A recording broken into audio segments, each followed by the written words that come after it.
Welcome to Archetypes of the East. Today we're looking at Hexagram 44, Coming to Meet, Encountering. An unassuming individual encounters someone strong and upright. The hexagram warns of someone with possible ulterior motives who must be approached with particular etiquette and caution. The oracle also warns of an unforeseen challenge, be it a person, idea, or a temptation, which may appear weak but could, through subtle manipulation, gradually undermine or corrupt the strong if undetected. Vigilance and discernment are essential to guard against such hidden threats. The oracle is warning against allowing negative influences to take root in one's inner circle by letting them grow and fester. Therefore, by detecting the infectious agent early, one must take immediate yet cautious action to prevent undesired alliances. Next, the I Ching advises avoiding any kind of intimacy with the connection or influence if the oracle considers it harmful. Although the encounter may appear appealing on the outside, it ultimately has a corrosive influence on the inside. The principle of this hexagram is about managing moral leaks. Hexagram 44 represents the encounter. The structure is heaven over wind. This is the exact moment a single weak yin line enters the system from below, meeting 5 strong yang lines. This is the strategy of the thin edge of the wedge. It teaches that the most dangerous threats don't attack from the front gate. They come to meet you with a smile, a favor, or a gentle suggestion. The oracle warns that the maiden is powerful. One should not marry such a maiden. This isn't about gender, it's about subtle magnetism. You're encountering something, a new partner, a too-good-to-be-true business deal, or a seductive shortcut that feels unassuming. Because it appears weak or gentle, your ego or strength doesn't feel threatened. But the influence is powerful because it works through infiltration. If you marry it, or just simply commit to whatever the influence is, it will eventually dominate your entire landscape. Vigilance and discernment are essential here. In Hexagram 43, you used a sledgehammer, and Hexagram 44, you need a microscope. You can't defeat this threat with raw power because there is nothing to strike at yet. You must recognize the potential for corruption before it takes root. If an encounter feels off or strangely easy, look for the ulterior motive. In career, beware of the unplanned meeting or the colleague who offers to help while subtly bypassing your authority. In relationships, watch for love bombing or people who try to isolate you from your principles. Be polite, maintain etiquette, but do not let the influence enter your inner circle. The key or energy of this hexagram is seductive, suspicious, and magnetized. The atmosphere of Hexagram 44 is very heady. It feels like a beautiful mist rolling into a fortress. It doesn't look like an army, but it will eventually rust the swords and rot the wood. The image of Hexagram 44 states, heaven over wind, under heaven, wind, the image of coming to meet. The eminent one's actions and proclamations must spread and be clearly known to all as if they reached to the 4 quarters of heaven. This is about direct communication. When a subtle corrupting influence enters from below, the king, or your higher self, must counter it by broadcasting clear, strong commands. This is about filling the vacuum. The wind only blows where there is an empty space. If you're full of your own heavenly purpose and clear boundaries, the subtle temptation has nowhere to land. Occupying your own space is the best defense. The judgment of Hexagram 44 states, coming to meet. The unassuming prospect appears quietly powerful. Therefore, one should not attempt to connect with such a prospect. In the I Ching, this is the moment of the tarnish. You've just reached the high vibration heaven of the previous hexagrams, and now something unassuming enters the field to see if you can be tempted. This is the strategy of the long-term audit. It teaches that the more intense the chemistry or the easier the shortcut, the more suspicious you should be of the connection. An offer that feels like it's too good to be true should make one very uneasy. The maiden in this context is infiltration as inspiration. It could be a business deal that bypasses legal hurdles, a new colleague who flatters your ego, or a relationship that feels like destiny but lacks a moral foundation. The oracle says enjoy the encounter but refuse the contract. If you marry or you integrate this influence, you allow a small compromise to become a permanent structural flaw in your entire life. The influence will not have it beneath them to use one's sympathy or empathy against you.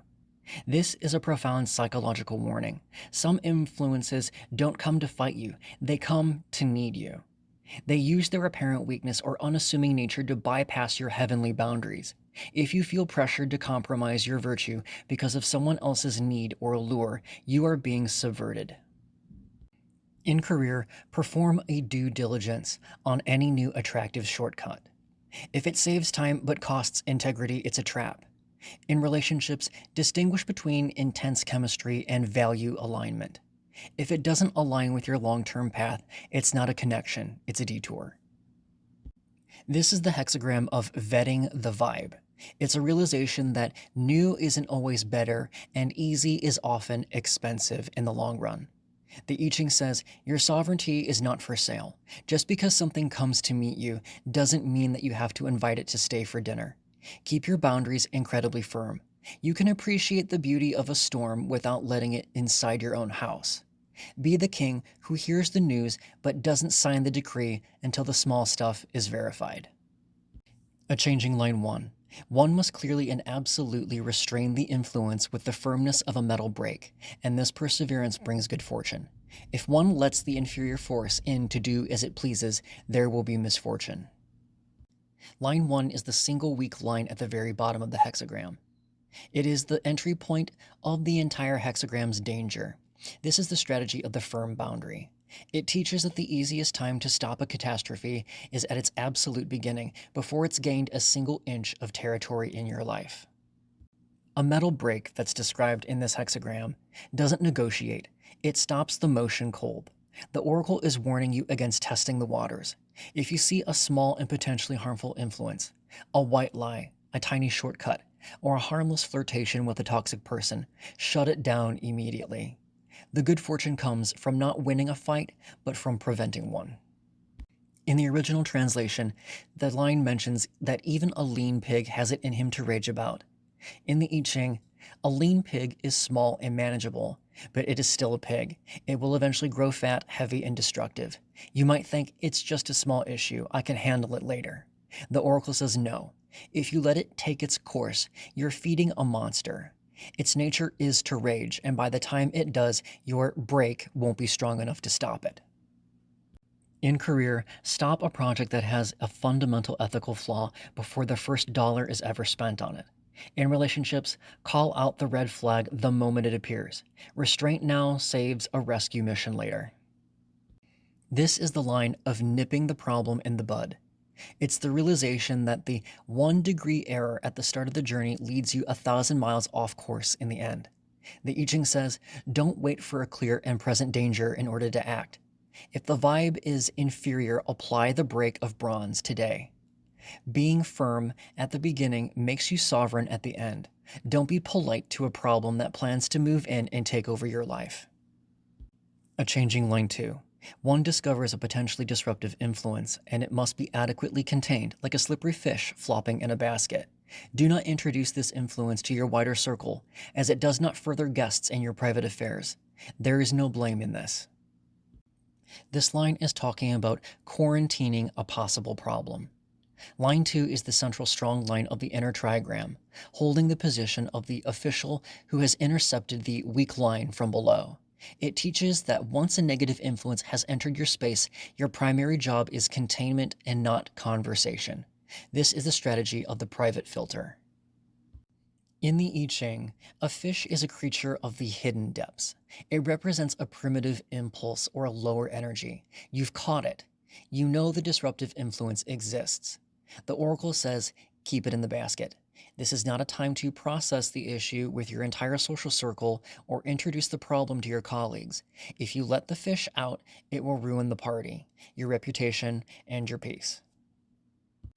Do not allow this questionable element to interact with broader, more intimate parts of your life. This is a warning against emotional or professional contamination. If you're dealing with a toxic habit, a bad business deal, or a difficult person, do not give them access to your guests, the people and projects that represent your highest value. By keeping the matter private, you prevent the infectious nature of the problem from spreading further.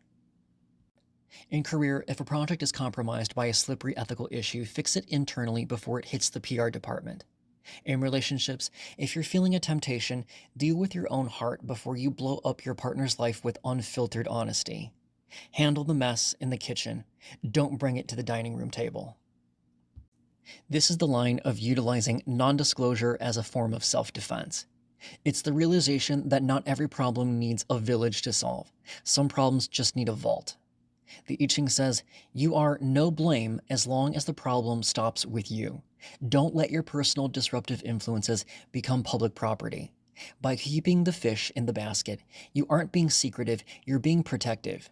Contain the chaos until you have the strength to release it back into the wild, far away from your guests. A changing line 3. One is restless, wanting to pursue the desire, but one is stopped in their attempts as if walking towards it is difficult. Realize that these dashed attempts occur to prevent personal danger, and there is no great blame in letting it go. You have the power to move, but the terrain is actively resisting you. This is the strategy of the beneficial barrier. It teaches that when your path towards a desire is blocked by constant friction, the universe isn't being cruel to you, it's trying to protect you. Walking towards this desire or influence is difficult, as if it were fighting against the natural flow. Like its counterpart in Hexagram 43, the skinless thighs here represent a lack of readiness or a fundamental incompatibility with the goal. You want to pursue the desire, which could be the maiden or the tempting influence, but every step creates discomfort. The oracle is telling you the pain that you're experiencing is the point. The hardship you feel is the only thing keeping you from a great mistake. If the door is locked, stop trying to kick it down. The house is actually on fire. Realize that these dashed attempts occur to prevent personal danger. This is a reframing of failure. You're not failing to get what you want. You're succeeding at staying safe. If you bypass this friction through sheer excessive zeal, you become your own worst enemy. The no great blame comes from the wisdom of letting go of this desire. In career, if a deal keeps hitting inexplicable delays and legal snags, stop fighting. The snags are revealing the unseen hostile intent of the other party. In relationships, if pursuing a connection feels like walking through the mud, stop walking. The effort you save now is the sanity that you keep for later. This is the line of guardian friction. It's the realization when the vibe is off and the logistics are failing, it's a feature and it's not a bug. The I Ching says, stop treating no as a challenge to your willpower. Sometimes a no is a rescue mission. If you force your way past this discomfort, you'll find that the desire that you caught wasn't worth the skin that you lost. Disengage while you still have your integrity intact. You're not losing an opportunity, you're escaping a trap. A changing line 4. There was no one around you and they have left elsewhere. Like the fish that you caught are gone from the basket. This detachment from not meeting others halfway brings misfortune. Line 4 is the first line of the outer trigram of heaven. In this position, the strong have moved so far up that they have lost touch with those that are beneath them. It teaches that resolution is not the same as isolation. This is the strategy of inclusive authority. It warns that when you lose the connection to the common or the small elements around you, you lose your foundation. In line 2, you were praised for containing the slippery influence. In line 4, you have become so haughty or detached from the fish, the people or resources that you deem inferior, they have simply left. They didn't fight you, they just disappeared on you. The misfortune here is the silence of an empty room. When you finally need support, labor, or grassroots information, you will find your basket completely empty. Those people or influences will recall your arrogance when you approach them in your time of need. This is a warning about future liability. If you treat people as unimportant today, you essentially fire your future rescue team. Every person and small task has a purpose. To meet others halfway is not a sign of weakness, it's a sign of tactical humility. In career, stop ignoring the low-level staff or the menial data. This is where the fish, or the truth of your business, actually lives. In relationships, don't act as if you're doing someone a favor by being with them. Reconnect with the ground before you find yourself floating in a vacuum. This is the line of losing the social pulse. It's the realization that you've become an ivory tower leader. The I Ching says, strength without connection is just brittle. You think that you've cleaned up your life by snubbing those you find inferior, but all you've done is starve your own ecosystem. You need the fish more than they need the basket. Restore your social flow and treat everyone with dignity, or you will find that when the storm hits, you are the only one left to drown. A changing line 5. Cover and protect an unrefined potent influence with your high standards, like a gardener covers a ripening melon with leaves to prevent spoilage. Keep it hidden until it grows and shows its true worth. In time, it becomes a natural blessing of good fortune. Line 5 is the ruler of the hexagram. While line 1 used a brake and line 2 used a tank, line 5 uses grace. It teaches that the highest form of meeting is recognizing something unrefined but potent and giving it the protection that it needs to become excellence. This is the strategy of the gentle shield. In the I Ching, the melon is a symbol of something sweet, heavy, and full of life, but it's easily bruised. The maiden influence that was dangerous in earlier lines is revealed here to be a hidden blessing, if handled by a master. Instead of fixing or controlling the encounter, you cover it with your virtuous character. You create a supportive environment where the true worth can finally ripen in secret. By covering the matter, you prevent premature intervention. This is a warning against overmanagement. If you expose a new idea, a new talent, or a new connection to the heat of public opinion or harsh criticism too early, it will spoil. Success here comes from stealth. You let the excellence reveal itself only when it's ready to fall as if from heaven, appearing as a sudden, effortless miracle to everyone else. In career, this is protecting a plain but brilliant idea from corporate bureaucracy until it's ready to launch. In relationships, it's nurturing a promising connection by keeping it private and unassuming while you build a foundation. Don't force the bloom, protect the root. This is the line of shadow work for success. It's the realization that some of your greatest assets currently look like unrefined weeds. The I Ching says the most powerful thing that you can do for a genuinely good encounter is to leave it alone while keeping it safe. Use your high standards as a roof and not a cage. When you stop trying to make it happen, you create space for it to become. True power doesn't have to grab. What truly belongs to you will fall into your lap once it's finished ripening under your care. 1 is employing the hostile, prickly disposition of defensiveness, leading with the horns to attack the negative influence.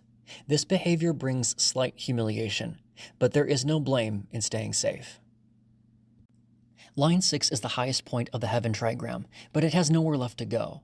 It's so high above the meeting that it has lost all of its gentleness. This is the strategy of the hard no. It teaches that while horns, aggression, and rigidity are socially awkward on the outside, they are effective as a final barrier against subtle corruption. At this stage in the hexagram, you are no longer interested in vetting, like in line 1, or mentoring in line 5. You are tired of the subtle seduction, and you are simply blocking the door. You meet the situation with a hostile, prickly disposition. You are rigid, awkward, and perhaps even a little bit rude, or aloof. The oracle says this is the price of safety. Confronting the manipulative force leads to regret or embarrassment. Why? Because you look unreasonable to those who don't see the hidden threat right in front of them. You might be labeled difficult, cold, or arrogant, but this slight humiliation can be overcome. However, the oracle grants you no blame. It's better to be embarrassed and safe than to be polite and corrupted from within. In career, this is being the difficult person who refuses to sign off on a shaky deal, even when everyone else is pressuring you to do so. In relationships, this is the cold shoulder to someone who has repeatedly tried to subvert your peace. If the choice is between being liked or being sovereign, choose the horns. This is the line of burning bridges in order to protect yourself. It's the realization that sometimes you have to be the villain in someone else's story to stay the hero in your own. The I Ching says, your rigidity is your armor. People may find your friction off-putting, but they can't manipulate what they can't touch. Don't apologize for the sharpness of your boundaries. A prickly disposition is a small price to pay for an uncorrupted soul. If you have to lead with your horns to keep the rod out, do it with your head held high. That concludes Hexagram 44. I hope that you liked the video if you found it helpful in understanding this hexagram. Subscribe to follow this series along, and next, we'll look at Hexagram 45, Gathering Together, Congregation. See you then.